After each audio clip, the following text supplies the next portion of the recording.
The stars had been watching Earth for 47 years. Deep in space, aboard the massive warship called Dark Victory, Commander Velthar studied the blue planet through his viewing screen. His 6 eyes focused on the swirling white clouds that covered most of the surface. To him, it looked peaceful, almost beautiful. But he knew better. Commander Velthar belonged to a race called the Keth Mori. They had been conquering planets for over 3,000 years. The Keth Mori were part of something bigger called the Galactic Coalition. This coalition controlled most of the known galaxy. They decided which planets could live and which planets had to die. Earth was going to die. The decision had been made by the High Council 6 months ago. The humans were becoming too dangerous. Their technology was growing too fast. Soon they would discover faster than light travel. Once they could move between stars, they would become a threat to galactic peace. The Council had seen this pattern before with other species. It never ended well. "Sir, the reconnaissance reports are complete," said Sub-Commander Hextar, approaching with a datapad in his clawed hands. "The humans have exceeded all growth projections. Their weapons technology has advanced 30% in just the last 5 years. Velthar nodded slowly. He had read the reports. The humans were indeed dangerous. They fought wars constantly. They created weapons that could destroy their own planet.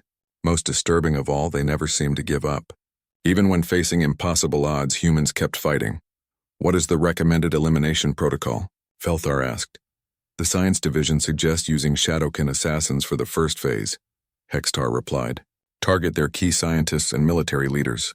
Once their command structure collapses, orbital bombardment can finish the job. Shadowkin assassins were perfect for this kind of work.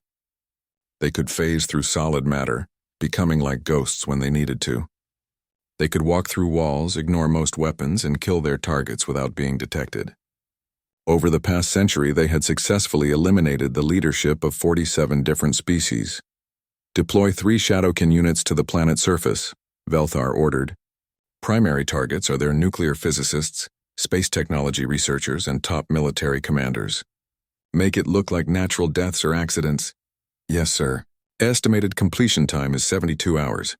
Velthar turned back to his viewing screen. Soon the 3rd planet from this yellow star would be silent. Just another dead world in the Coalition's vast territory. He was very wrong.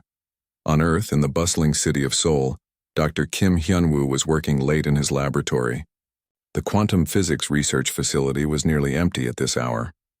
Only a few security guards and dedicated scientists remained in the building. Kim was one of those dedicated scientists. He had been working on something that could change everything. Kim had discovered a way to fold space using quantum energy fields. If his calculations were correct, humans could travel between stars in days instead of years. His research was still in early stages, but the potential was enormous. He had no idea that his work had already been noticed by creatures from beyond the stars. The first Shadowkin assassin materialized in the hallway outside Kim's laboratory. It looked like a tall, thin shadow with glowing red eyes. Its body seemed to be made of dark smoke that constantly moved and shifted. The creature moved silently through the corridor, passing through locked doors like they were made of air. Kim felt a sudden chill in the air. He looked up from his computer screen and noticed his breath was forming small clouds. The temperature had dropped at least 10 degrees in just a few seconds. Something was very wrong. The Shadowkin entered Kim's laboratory through the closed door. It raised one shadowy hand toward the scientist. Energy began to gather around its fingers, preparing to stop Kim's heart without leaving any trace of murder. Then the fire alarm went off. The loud, piercing sound filled the entire building. Emergency lights began flashing red and white. The Shadowkin hesitated for just a moment, confused by the sudden noise and light. That moment saved Kim's life. Sergeant Park, Dong-hyuk of the Korean Special Forces, was conducting a routine security inspection of the facility when his electromagnetic field detector started beeping frantically. The device was designed to find hidden electronic surveillance equipment, but it was detecting something much stranger. Park had served in 3 different war zones. He had learned to trust his instincts, and right now his instincts were screaming danger. He pulled the fire alarm and called for immediate backup. "Control, this is Park. I have unknown energy signatures at the research facility, requesting full tactical response team." Park drew his sidearm and moved carefully through the building. His electromagnetic detector was going crazy now. showing energy patterns unlike anything in its database. As he approached Kim's laboratory, he saw something that made his blood freeze. A creature made of living shadow was reaching toward Dr. Kim. The scientist was backing away from his desk, terror written across his face. Park had never seen anything like the shadow creature, but he knew a threat when he saw one. Park opened fire. The bullets passed right through the shadowkin without causing any damage. The creature turned toward Park, its red eyes blazing with anger. It began moving in his direction, one shadowy hand extended toward him. Park kept shooting while backing down the hallway. His bullets were useless, but he had other options. He grabbed an emergency flare from his belt and activated it. Bright red light filled the corridor. The shadowkin screamed. It was a horrible sound, like metal scraping against glass. The creature's form became unstable, flickering between solid and shadow. The bright light was hurting it somehow. "Dr. Kim, get out of there," Park shouted. Kim grabbed his research data and ran from the laboratory. He had no idea what the shadow creature was, but he understood that his life's work was in danger. As he ran past Park, he noticed that the electromagnetic detector was still beeping rapidly. "That thing is generating massive electromagnetic fields," Kim said breathlessly. Park's military mind immediately grasped the implications. If the creature used electromagnetic fields to maintain its phase-shifting ability, then electromagnetic interference might disrupt that ability. He grabbed his radio. "Control, patch me through to the facility's power management system. I need to overload the electrical grid in Sector 7. Sir, that will cause a massive power surge. It could damage millions of dollars worth of equipment. Do it now." The power surge hit the building like a lightning bolt. Every light bulb exploded. Computers sparked and died. Emergency generators kicked in throughout the facility. And in the corridor where Park was facing the shadowkin, something amazing happened. The creature became solid. For the first time in its existence, the shadowkin could not phase through matter. Park's bullets suddenly found their mark. The alien assassin fell to the floor, dark blood spreading beneath its body. Two more shadowkin appeared at the end of the hallway. They had heard their companion's death scream and come to investigate. But now they were cautious. They had learned that humans were more dangerous than expected. Park continued firing while moving toward the emergency exit. His electromagnetic detector showed that these two creatures were maintaining their phase abilities by staying further away from the overloaded electrical systems. The tactical response team arrived just as Park and Kim reached the building's exit. 20 heavily armed soldiers surrounded the facility. They had no idea what they were facing, but they were ready for anything. "Sir, what's our target?" asked Lieutenant Choi. "Shadow creatures that can walk through walls," Park replied. "They become solid when exposed to electromagnetic interference. Use flares and electrical weapons." The battle lasted 30 minutes. By the end, 3 shadowkin were dead and 7 human soldiers were injured. The aliens had never faced resistance like this before. Every species they had encountered simply died quietly when the assassins came. Humans fought back. On the Dark Victory, Commander Velthar received the report with growing concern. 3 shadowkin dead, 0 human leadership eliminated. The mission had failed completely, but the most disturbing part of the report was not the failure itself. It was how quickly the humans had adapted. They had figured out the shadowkin's weakness in minutes and developed countermeasures on the spot. This level of tactical flexibility was unprecedented. Velthar studied the intercepted human communications. One name kept appearing in their reports: Staff Sergeant Jake Morrison. According to human military records, this soldier was their most skilled marksman. He had over 200 confirmed kills across multiple combat zones. Sub-Commander Hextar, Velthar called. "Yes, sir." "Cancel the subtle approach. Deploy the Void Stalkers." "Sir, the Void Stalkers have never failed to eliminate a target." "This Jake Morrison will be their greatest challenge," Velthar said, still staring at the blue planet below. "If they can kill him, human resistance will crumble. If they cannot," he did not finish the sentence. But both officers knew what it meant. If the Void Stalkers failed, the Coalition would have to face the possibility that humanity was unlike any species they had ever encountered. The war between Earth and the galaxy was just beginning. Staff Sergeant Jake Morrison was cleaning his rifle when the alert came through.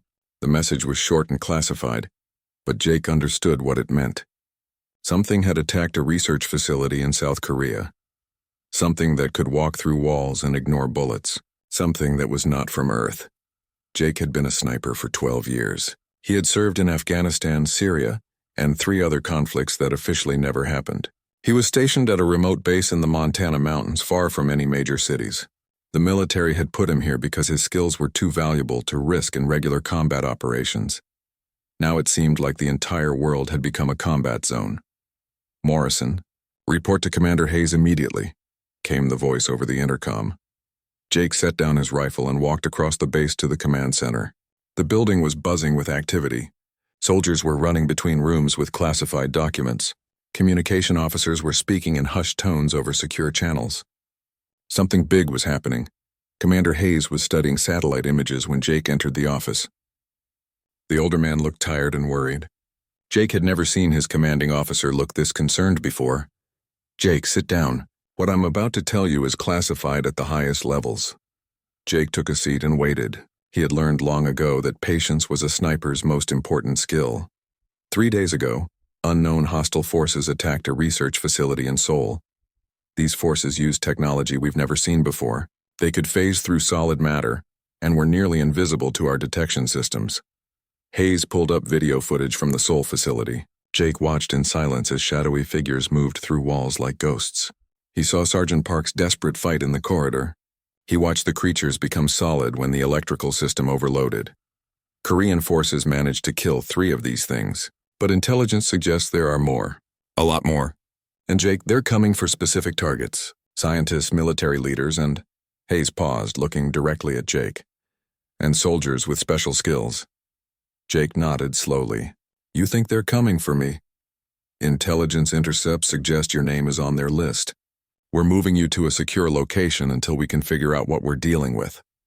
Before Jake could respond, every light in the command center went out. Emergency power kicked in a few seconds later, bathing everything in red light. An alarm began wailing throughout the base. "Sir, we have multiple contacts approaching the perimeter," came a voice over the radio. "They're not showing up on thermal or radar, but motion sensors are detecting something big." Hayes grabbed his radio. "All units, this is command. We are under attack by unknown hostiles. Use all available countermeasures." Jake was already moving toward the door. "Sir, with your permission, I'm going to my position." "Granted." "And Jake, good hunting." Jake ran across the base to the armory. His mind was already working on the problem. If these creatures could phase through matter, conventional tactics would not work. But the Seoul footage showed they had limitations. Electromagnetic fields could force them into solid form. Bright lights could hurt them. He grabbed his favorite rifle, a modified Barrett M82 with custom electronics. Then he added something unusual to his equipment: emergency flares, electrical tasers, and a portable electromagnetic pulse generator that the base engineers had been testing. 3 Void Stalkers had been sent to kill Jake Morrison. These creatures were much more dangerous than the Shadowkin assassins.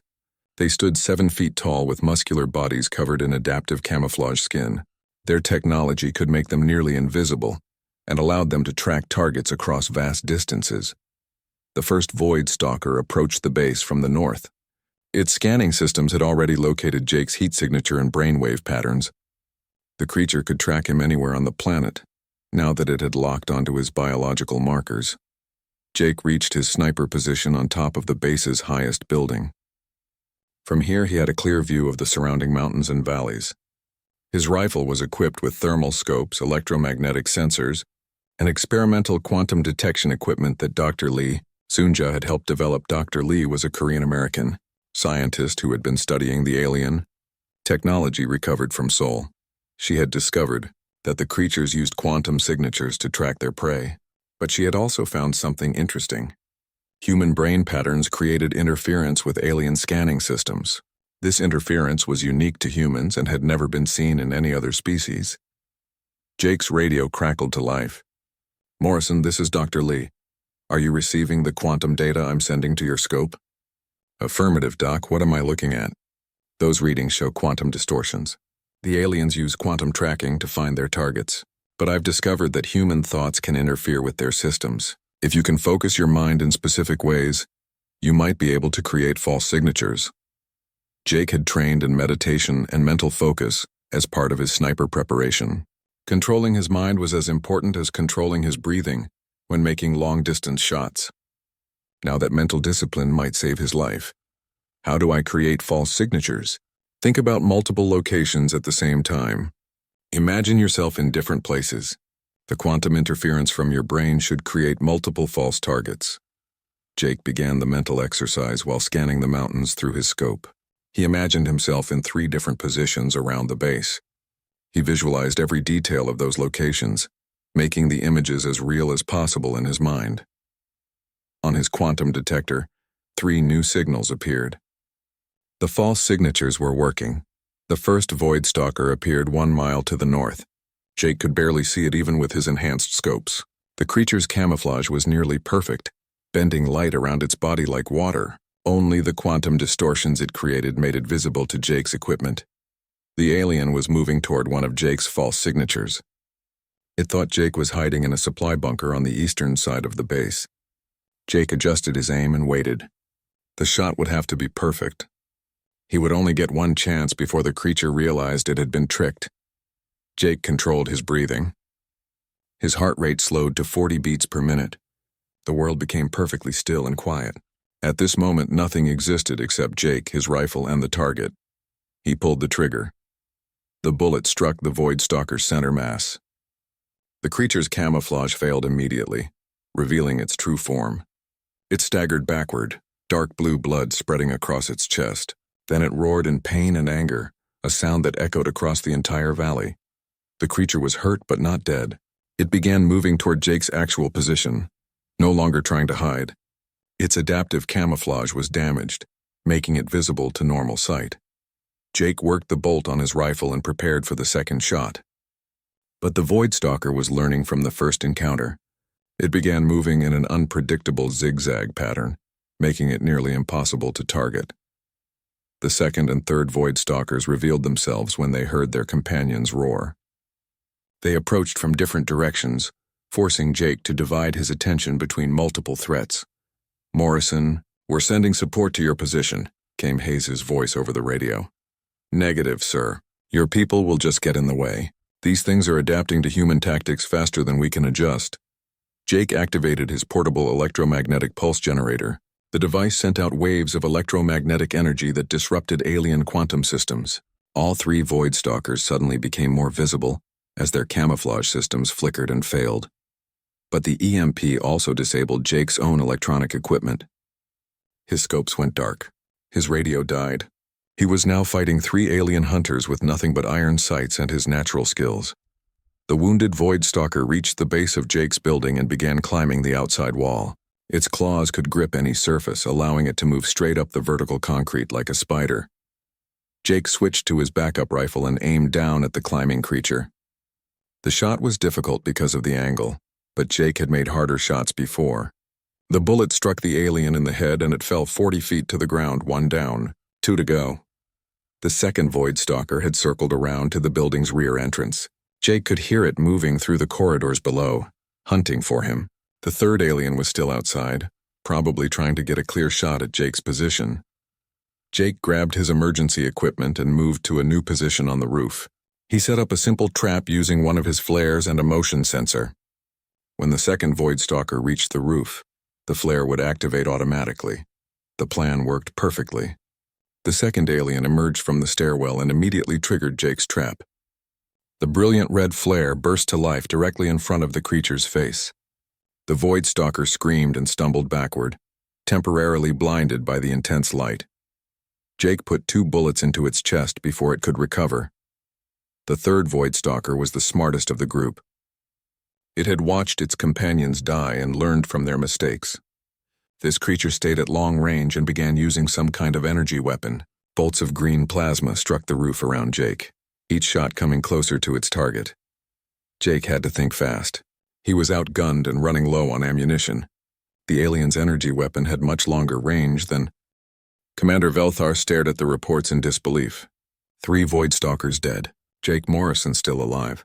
The human had not just survived the attack.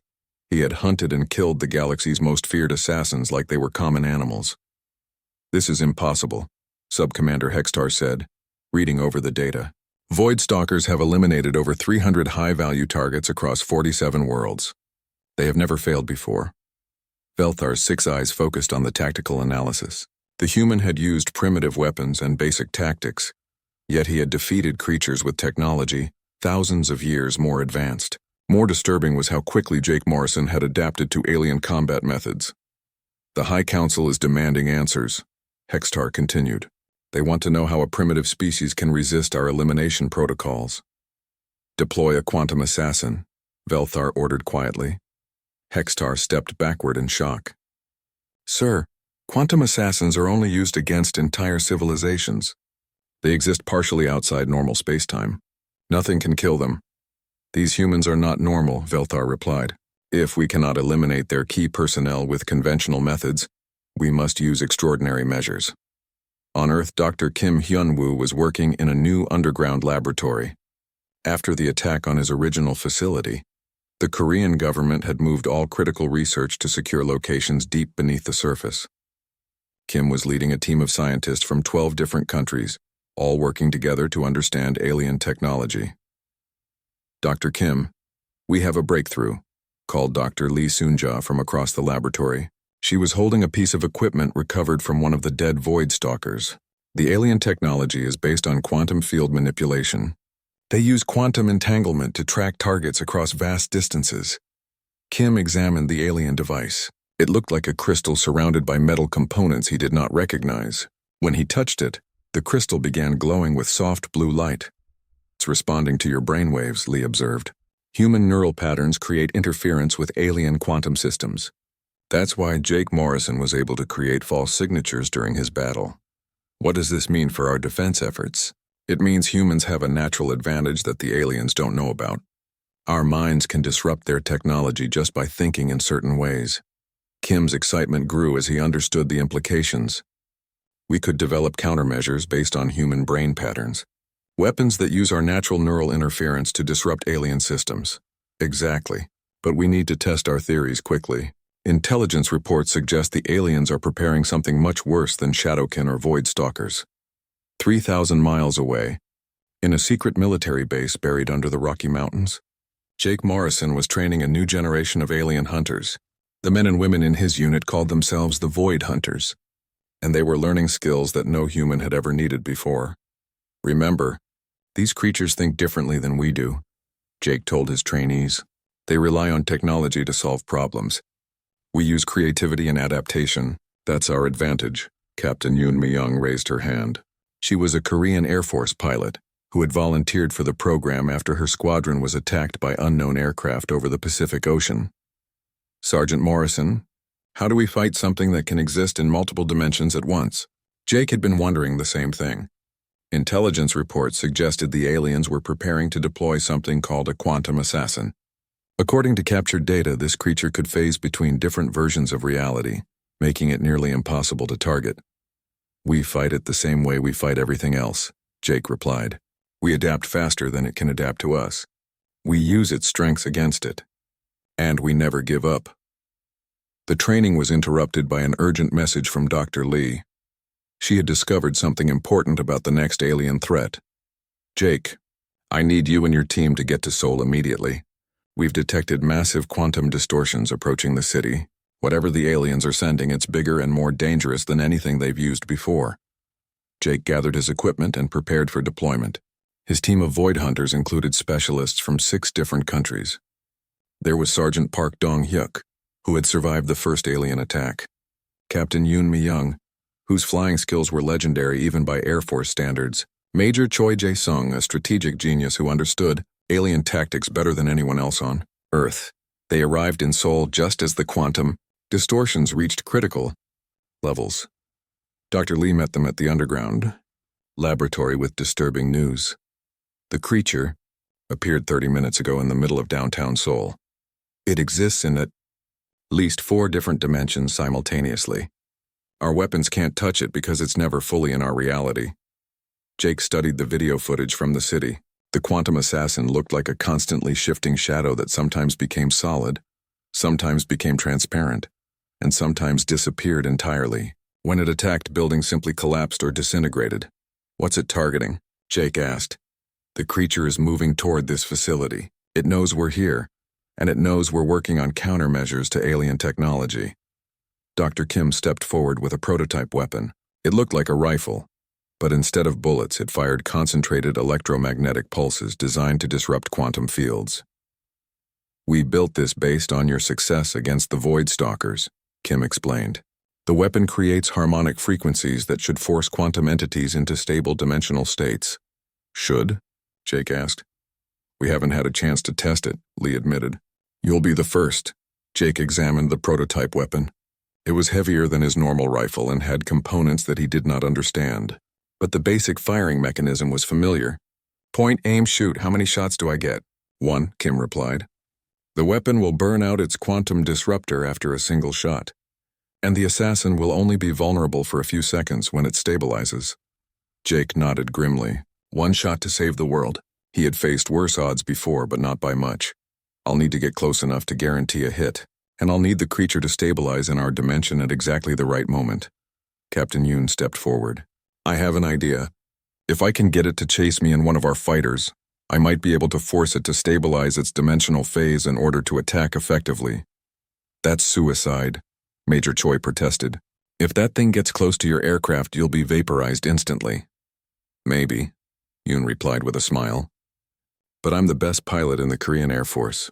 If anyone can outfly an interdimensional assassin, it's me." The plan was desperate, but it was their only option. Yoon would lead the quantum assassin away from the city using a modified fighter jet, equipped with quantum tracking equipment. Jake would position himself on a remote island in Seoul Bay with the prototype weapon. When Yoon forced the creature to stabilize, Jake would have one chance to destroy it. The battle began at dawn. Yoon took off in her F-35 fighter, modified with alien technology recovered from previous encounters. The quantum tracking systems immediately detected the assassin's presence above downtown Seoul. "Contact established," Yoon reported over the radio. "The target is following me toward the harbor." Beginning evasive maneuvers. Jake watched through his scope as Yoon's fighter performed impossible aerial acrobatics above Seoul Bay. The quantum assassin appeared and disappeared around the aircraft. Sometimes solid, sometimes just a distortion in the air. "Jake, I need you to understand something." Dr. Lee's voice came through his earpiece. "When you fire that weapon, you'll be shooting at a target that exists in multiple dimensions. You'll need to calculate not just distance and wind, but dimensional variance and temporal displacement." Jake had trained for shots that required calculating dozens of variables, but this was beyond anything he had ever attempted. He would be shooting at a target that was only partially in his reality, using a weapon that had never been tested, with calculations that pushed the limits of human mathematics. Yoon's voice crackled over the radio. "The target is becoming more aggressive. I think it's getting frustrated with chasing me. It's trying to stabilize so it can use some kind of energy weapon." "Keep it frustrated," Jake replied. "Make it angry enough to drop its dimensional defenses." For 20 minutes, Yoon led the quantum assassin in a deadly dance above the waters of Seoul Bay. Her fighter dove and climbed, rolled and turned, always staying just ahead of the creature's attacks. Twice, energy bolts from the assassin came close enough to damage her aircraft's wings. "Jake, I'm running low on fuel," Yoon reported. "Whatever you're going to do, it has to be soon.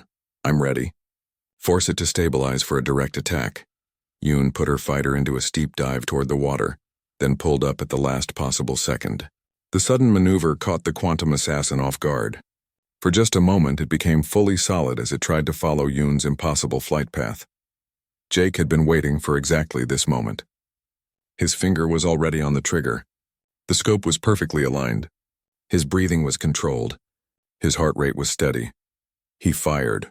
The quantum disruptor rifle sent out a pulse of energy that existed in multiple dimensions simultaneously. The shot struck the quantum assassin just as it was trying to phase back into interdimensional space. The creature let out a scream that could be. The news of the quantum assassin's destruction traveled through the Galactic Coalition faster than light itself. On dozens of worlds, alien leaders gathered in emergency meetings to discuss what they called the human problem. For the first time in 3,000 years, a primitive species had not only resisted coalition elimination protocols, but had actively hunted and killed their most advanced operatives.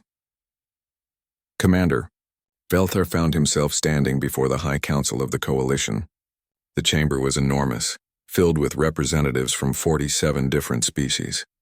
All of them had one thing in common. They had been conquered by the Coalition and now served as willing members of the Galactic Empire. Explain to us how 3 primitive humans destroyed a quantum assassin, demanded High Counselor Zephyron, whose species had ruled the galaxy before the Coalition absorbed them centuries ago. The humans possess unique neural patterns that interfere with our quantum technology, Velthar replied. Their minds create spontaneous disruptions in dimensional fields. We did not account for this biological anomaly. Anomaly or not, they must be eliminated, announced High Counselor Vexmore. Long-range scans show that human technology is advancing at impossible rates. They have reverse-engineered our equipment and are developing hybrid weapons. Velthar had seen the intelligence reports. In just 6 months, humanity had gone from fighting with chemical projectiles to deploying energy weapons based on alien science. Their adaptation rate was beyond anything the Coalition had ever encountered. What is your recommendation? Asked the Council Chairman. Full orbital bombardment with the entire Third Fleet, 237 ships. Complete sterilization of the third planet. The Council voted unanimously. Earth would be destroyed. But the Coalition had made a critical error. They assumed that humanity had been sitting passively, waiting for the next attack. They were very wrong. Dr. Kim Hyunwoo stood in the main control room of the Global Defense Network, watching as displays showed activity throughout the solar system. What the aliens saw as one small blue planet was actually the center of a massive defensive network that extended from Mercury to Pluto. Dr. Kim, we're receiving signals from Observatory Station Alpha, reported Colonel Park Dong-hyuk. Park had been promoted after his success against the Shadowcan and now coordinated Earth's early warning systems. What do you see, Colonel? 243 alien ships just entered the outer solar system. They're in formation for planetary bombardment. Kim nodded grimly. Earth scientists had been preparing for this moment since the first alien attack. They had used reverse-engineered technology to build detection systems, weapons platforms, and defensive installations throughout the solar system. Activate the asteroid field defenses. Signal all hidden bases to prepare for combat operations. What the Coalition fleet saw as they approached Earth was a single, defenseless planet orbiting a yellow star. What they could not see was that humanity had turned the entire solar system into a fortress. The asteroid belt between Mars and Jupiter had been transformed into a massive weapons platform. Thousands of asteroids now contained hidden military installations, armed with hybrid human-alien weapons. Each installation was designed to look like natural rock formations until the moment they opened fire. Jake Morrison was aboard Defense Station Bravo, a military base built inside a 2-kilometer asteroid. His role had changed from lone sniper to commander of humanity's most elite fighting unit. The Void Hunters had grown from a small training group to a full military division, specializing in alien combat. Jake, we have movement on long-range sensors, reported Captain Yoon Mi-young from the station's command center. The alien fleet is spreading out for bombardment formation. Jake studied the tactical display. The Coalition fleet was massive, but it was also following predictable military doctrine. The aliens were arranging their ships for maximum firepower coverage of Earth's surface. They had not considered the possibility that humans might fight back from unexpected directions. Dr. Lee, what's the status on our quantum communication network? Dr. Lee Soonja looked up from her command console. Over the past 6 months, she had developed a communication system based on alien quantum entanglement technology. Human forces scattered throughout the solar system could now coordinate their actions instantly across vast distances. All stations report ready. We have 47 asteroid bases, 12 lunar installations, and defensive platforms on 6 different moons. Total combat strength, 20,000 personnel and approximately 800 hybrid weapon systems. Jake opened a communication channel to all human forces. His voice would be heard simultaneously on bases from Mercury to the outer planets. This is Jake Morrison to all Void Hunter units. The alien fleet has arrived. They think they're attacking a single planet.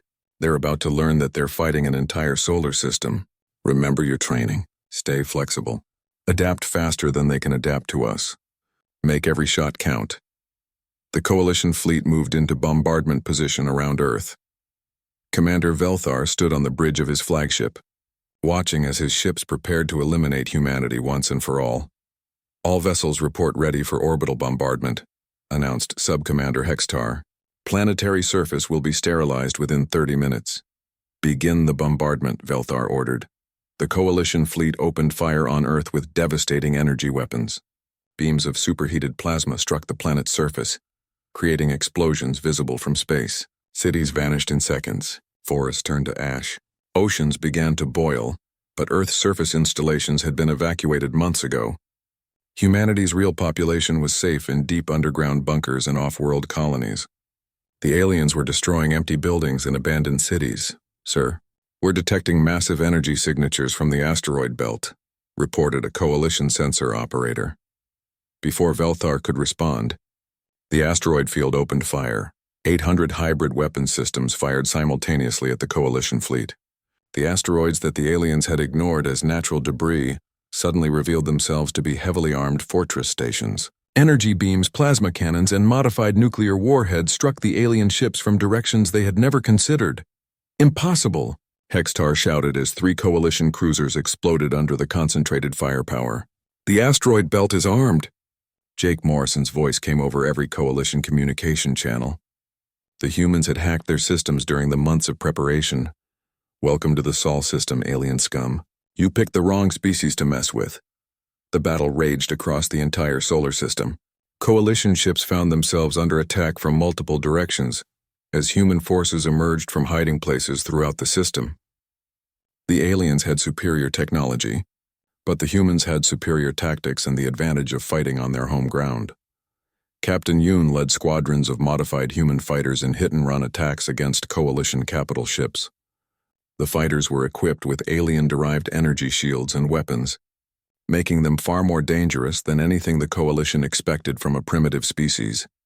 Major Choi Jae-sung coordinated the overall battle strategy from his command post on Earth's moon.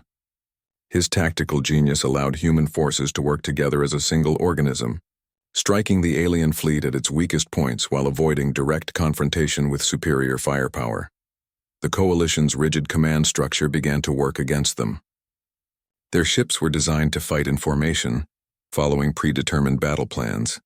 When the humans attacked from unexpected angles using unconventional tactics, the alien commanders could not adapt quickly enough.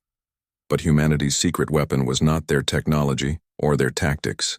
It was Jake Morrison and his Void Hunters. Using captured alien stealth technology, teams of Void Hunters infiltrated Coalition command ships. They moved through the alien vessels like ghosts, eliminating key personnel with precision strikes.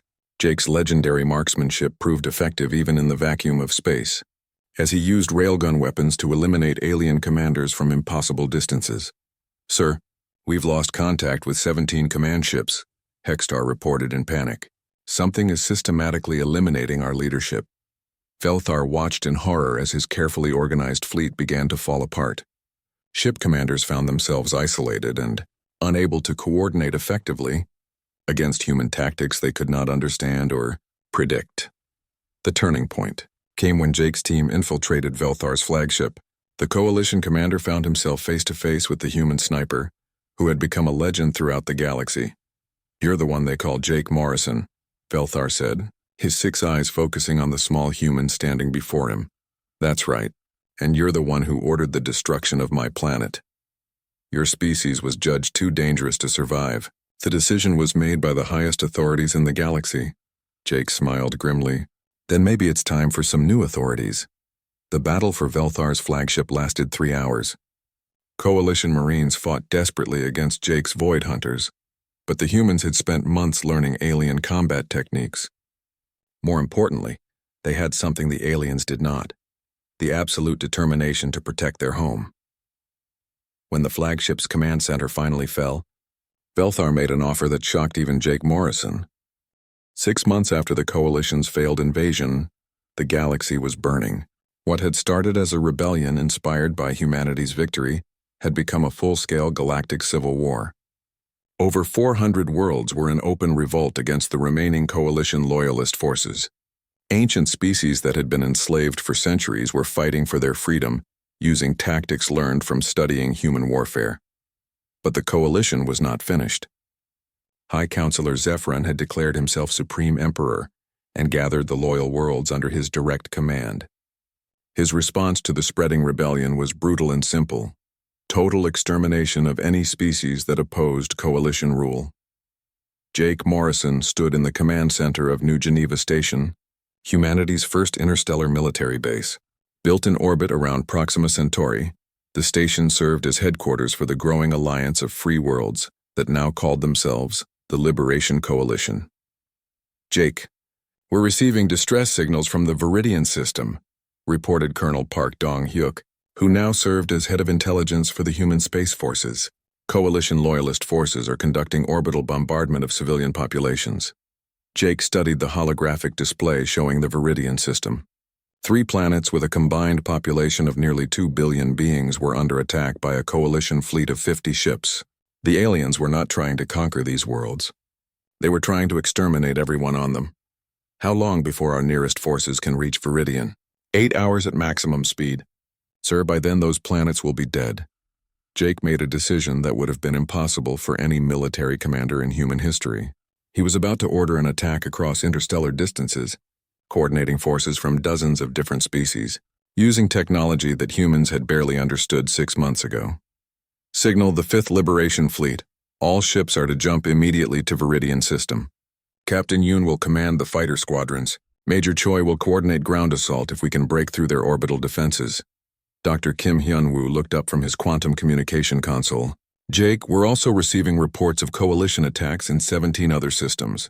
They're trying to eliminate as many rebel populations as possible before we can intervene. Then we stop them. All of them." What Jake was proposing was militarily impossible. Human forces were already spread across the galaxy, helping coordinate rebellions and training new allies in advanced warfare tactics. The coalition loyalists had deliberately chosen to attack multiple targets simultaneously, knowing that even humanity's growing fleet could not be in 18 places at once. But Jake Morrison had learned something important during his months as a galactic military commander. Humans were not the only species with unique abilities. Every race in the galaxy had evolved different strengths, and the key to victory was learning how to combine those strengths effectively.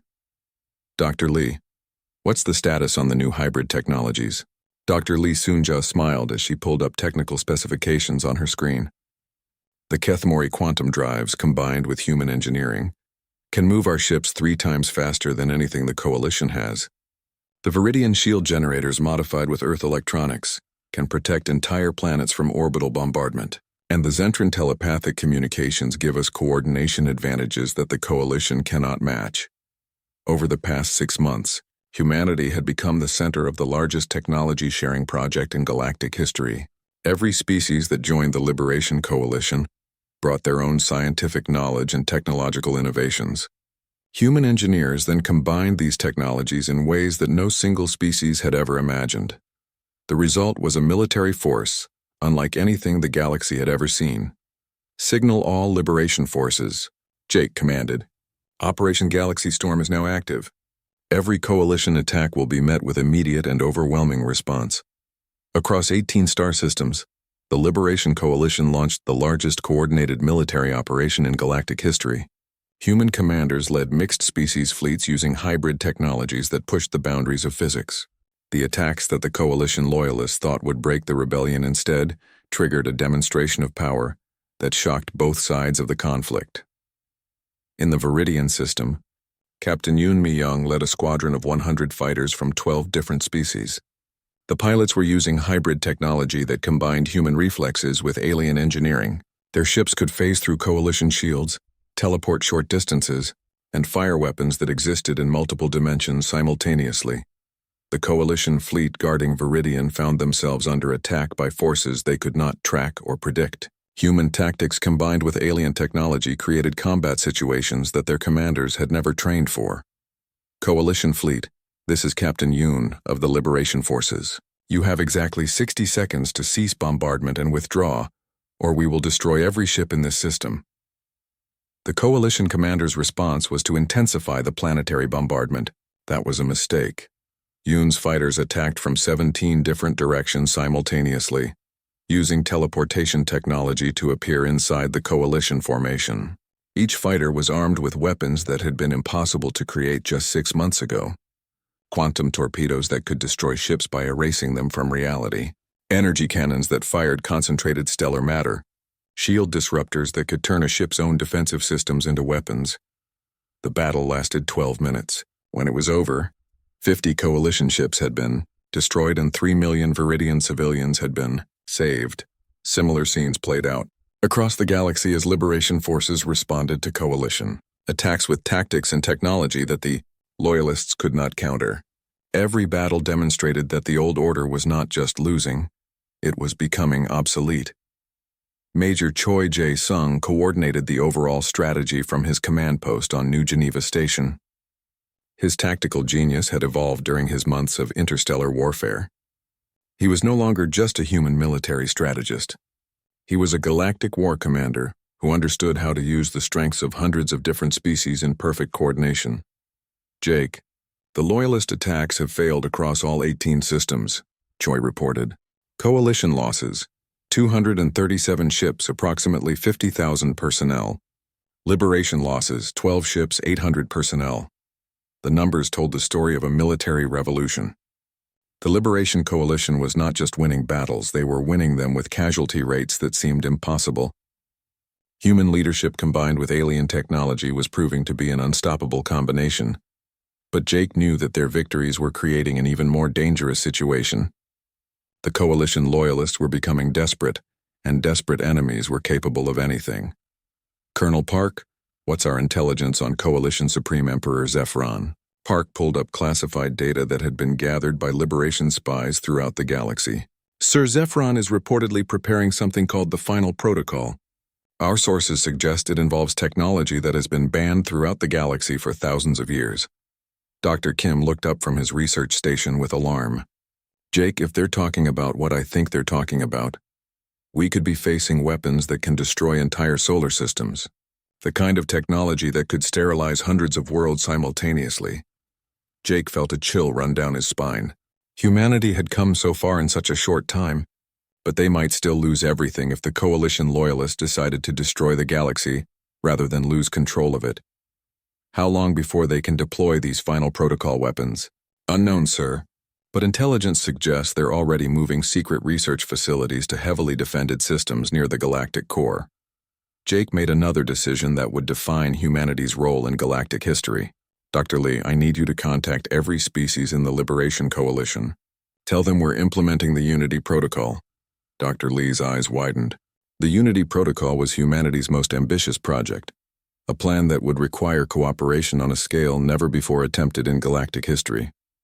It would combine the knowledge, resources, and abilities of every free species in the galaxy to create something that transcended the limitations of any single race. Jake, the Unity Protocol has never been tested. We're talking about sharing our most advanced technologies with over 200 different species. The risks are enormous. So are the stakes, Jake replied. If the coalition loyalists are preparing to destroy the galaxy, we need to be ready to stop them with everything we have. Over the next 72 hours, the Liberation Coalition implemented the Unity Protocol.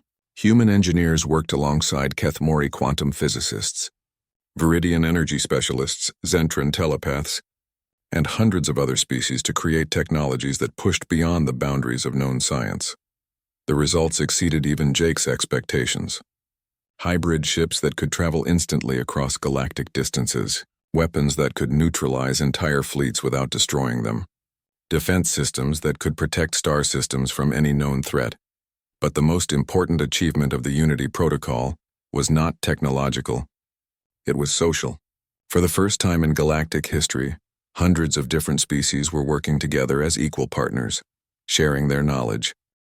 The final protocol fleet emerged from hyperspace at the edge of the Liberation Coalition's territory, like a dark storm across the stars. Supreme Emperor Zephyron commanded over 800 ships equipped with weapons that had been forbidden throughout the galaxy for 3,000 years. Planet-killer bombs that could sterilize entire worlds in minutes. Reality disruptors that could erase solar systems from existence. Weapons so terrible that even the old coalition had banned their use. Jake Morrison stood in the command center of the Liberation flagship Unity, watching as sensors detected the approaching enemy fleet. Around him, Commanders from dozens of different species worked together with the seamless coordination that had become humanity's greatest contribution to galactic warfare. Jake, long-range scans show weapons signatures we've never seen before, reported Dr. Kim Hyun-woo, whose research team had become the galaxy's leading experts on hybrid technology. These aren't just planet-killer weapons. Some of these signatures suggest they can destroy entire star systems. Captain Yoon Mi-young looked up from her fighter coordination console. Sir, if they use those weapons on inhabited systems, we could be looking at the extinction of billions of beings across dozens of worlds. Jake studied the tactical display showing both fleets positioned at opposite sides of the Centauri system. The Liberation Coalition had assembled the largest military force in galactic history, over 1,200 ships from 200 different species, all equipped with Unity protocol technology. But they were facing an enemy willing to commit genocide on a scale that defied imagination. Dr. Lee, what's the status on Project Harmony? Dr. Lee Soonja smiled grimly as she activated her quantum communication array. Project Harmony was humanity's ultimate achievement, a technology that combined the telepathic abilities of dozens of species with human coordination techniques. It allowed the Liberation Fleet to operate as a single organism, with every ship and crew member connected through quantum-entangled consciousness. All ships report ready for Harmony Protocol activation. Jake, once we activate this system, every being in our fleet will be mentally linked. It will give us coordination abilities that no military force in galactic history has ever possessed. Activate Harmony Protocol. All ships, prepare for battle. Across the Liberation Fleet, something unprecedented happened. 1,200 ships carrying over 2 million beings from 200 different species became mentally connected through quantum telepathy, enhanced by human technology. Every pilot knew instantly what every other pilot was thinking. Every commander could coordinate with every other commander without speaking a word. Every gunner could anticipate targets that other gunners were about to engage. The Liberation Fleet became a single, unified fighting force with the intelligence and creativity of 2 million different minds working in perfect harmony. Supreme Emperor Zephyrin opened a communication channel to the Liberation Forces. His image appeared on every ship in Jake's fleet, a tall, proud alien with features that had once inspired fear throughout the galaxy. Primitive species of the so-called Liberation Coalition, you face the full might of the eternal Galactic Coalition. Your rebellion ends here. Surrender now, and your deaths will be quick. Jake activated his own communication system, broadcasting his response to both fleets. Supreme Emperor Zephyrin, your empire was built on fear and oppression. Today it ends. The galaxy belongs to all its people, not to those who would enslave them. Zephyrin's response was immediate and brutal. His fleet opened fire with weapons that had been designed to eliminate entire civilizations. Planet-killer bombs streaked across space toward liberation worlds. Reality disruptors began charging to erase entire star systems from existence, but the Liberation Fleet was ready for them. Using Unity protocol technology, Liberation ships teleported instantly across the battlefield, intercepting planet-killer bombs before they could reach their targets. Quantum shields that existed in multiple dimensions simultaneously absorbed the energy from reality disruptors. Hybrid fighters phased through enemy formations, striking at weak points that the Harmony Protocol revealed to every pilot simultaneously. The battle raged across the entire Centauri system. Coalition loyalist ships found themselves fighting an enemy that seemed to know their every move before they made it. Liberation forces attacked from directions that should have been impossible, using tactics that combined the strategic thinking of dozens of species with the coordination of quantum-linked consciousness. Captain Yoon led fighter squadrons that moved, like schools of fish through enemy formations, each pilot anticipating the actions of hundreds of others. Major Choi coordinated fleet movements that resembled a deadly dance across space and time. Colonel Park's intelligence network provided real-time tactical updates that reached every Liberation ship instantly. But it was Jake Morrison who provided the leadership that held everything together. Through the Harmony Protocol, his voice reached every mind in the Liberation Fleet, providing guidance and inspiration when the battle seemed impossible to win. Remember why we're fighting? Jake's thoughts echoed through 2 million connected minds. Not for conquest or glory, but for the right of every species to determine its own future. For the dream of a galaxy where cooperation replaces domination. The turning point came when Liberation forces began targeting the Coalition's planet-killer weapons directly. Using teleportation technology, teams of Void Hunters led by Jake himself infiltrated the enemy flagship, where the reality disruptors were being prepared for final deployment. The battle aboard Zephron's flagship was unlike anything Jake had ever experienced. Coalition loyalist Marines fought with desperate fury, knowing that defeat meant the end of their 3,000-year empire. But Jake's Void Hunters were no longer just human soldiers. Through the Unity Protocol, they had absorbed combat techniques from hundreds of different species, making them the most effective warriors in galactic history. Jake fought his way through the enemy ship with precision that seemed superhuman. Every move was coordinated with his team through quantum-linked consciousness. Every shot was calculated using tactical data from across the entire battlefield. He had become something new, not just a human sniper, but a galactic warrior who embodied the unity of all free species. The final confrontation took place in the flagship's command center, where Supreme Emperor Zephron waited with his personal guard. The alien emperor was nearly 8 feet tall, equipped with advanced personal armor and weapons that could kill with a single touch. "So you are the human they call Jake Morrison," Zephron said as Jake entered the command chamber. "The primitive who thinks he can challenge 3,000 years of galactic order." "I'm not here to challenge your order," Jake replied, raising his weapon. "I'm here to end it." The battle between Jake and Zephron lasted only minutes, but it represented the culmination of humanity's journey from a single planet species to galactic leaders. Jake fought with skills enhanced by the Unity Protocol, using techniques learned from hundreds of different warrior cultures. His weapon fired projectiles that existed in multiple dimensions, guided by quantum targeting systems that could track enemies across space and time. When Supreme Emperor Zephron fell, the Coalition's final protocol died with him. Across the enemy fleet, Loyalist commanders began receiving surrender signals from their own crews. The 3,000-year empire had finally collapsed, not through conquest, but through the realization that cooperation was stronger than oppression. Dr. Kim's voice came through the Harmony Protocol to every Liberation ship. "All Coalition planet-killer weapons have been secured. The threat has been eliminated. The greatest battle in galactic history was over. The Liberation Coalition had not just defeated the old empire. They had done so while preserving the very civilizations that the Coalition had tried to destroy." As the enemy fleet surrendered and the immediate danger passed, Jake stood on the bridge of his flagship, looking out at a galaxy that had been forever changed. The Unity Protocol had proven that different species could work together not just as allies, but as a single unified civilization. Commander Velthar, who had become one of Jake's closest advisors during the war, approached with news from across the galaxy.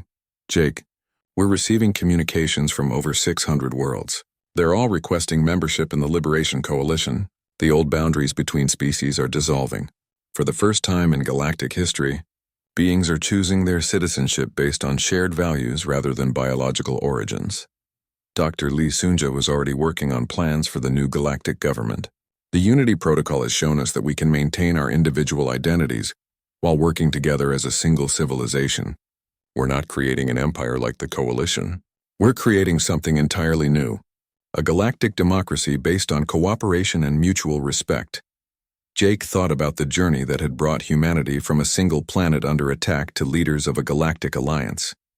It had started with alien assassins trying to eliminate Earth's best scientists and soldiers. It had ended with those same humans leading the largest liberation movement in galactic history.